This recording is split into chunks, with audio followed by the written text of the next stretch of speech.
All right, today we're going to tackle something that's absolutely fundamental to our legal system, something every single one of us should know about.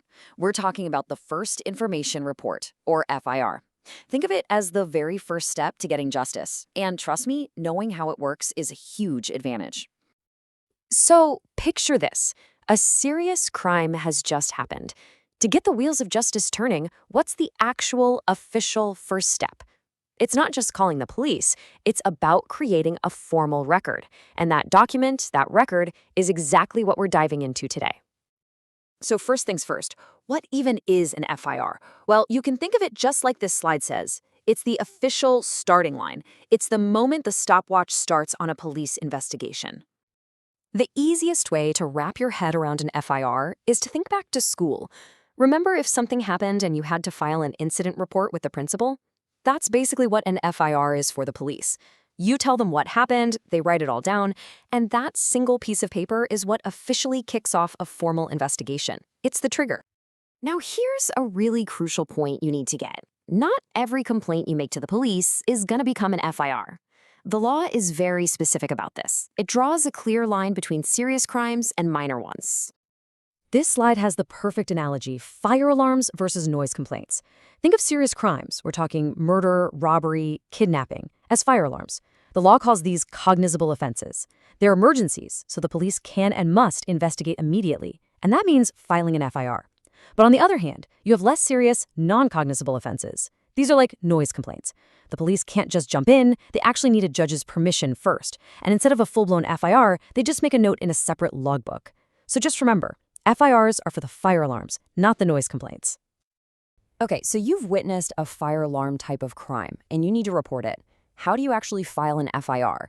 Let's walk through the steps because knowing your rights here is everything. It's a pretty clear 4-step process. First, you give the information.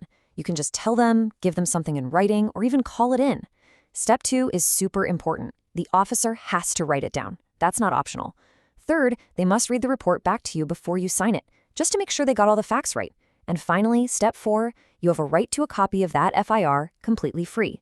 That copy is your proof that the process has officially started. Don't leave without it.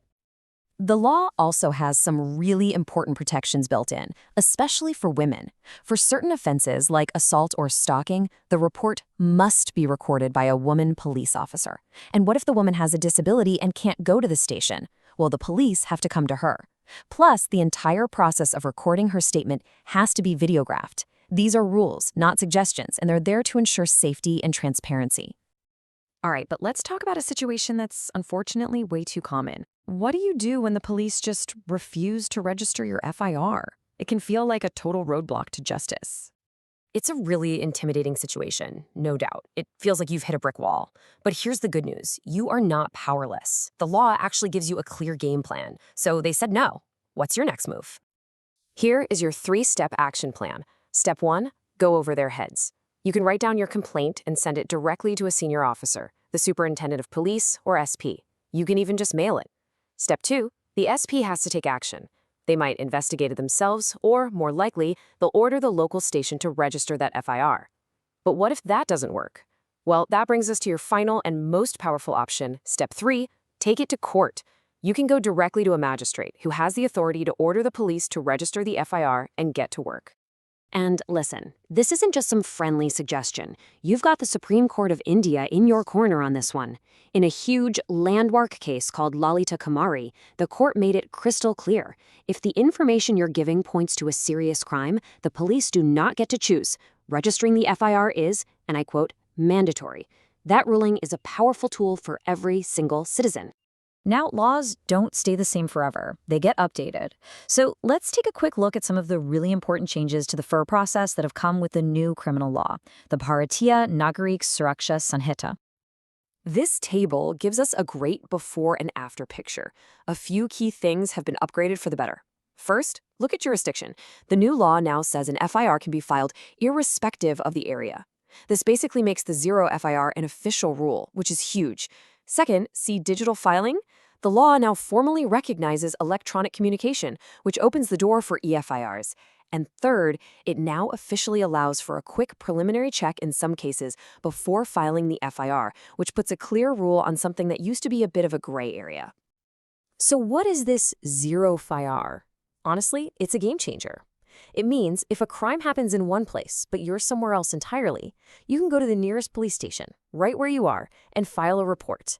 They'll log it as FIR number 0 and then transfer the case to the correct police station. The point is, your location should never stop you from getting justice started.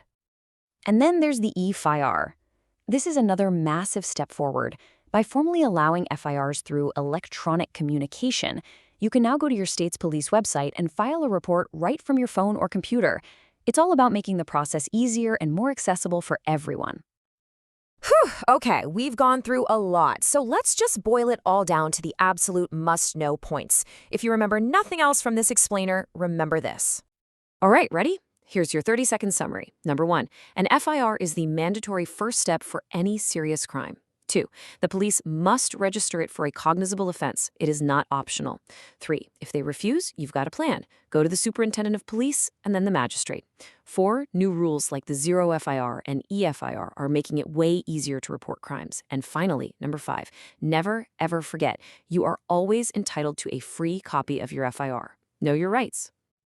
Look, understanding the FIR is really about understanding your own power. It's the key that unlocks the whole criminal justice system. So if you found this useful, do me a favor and share it with your classmates. It's information everyone should have. And of course, don't forget to like, comment, and subscribe for more legal explainers. Thanks so much for watching.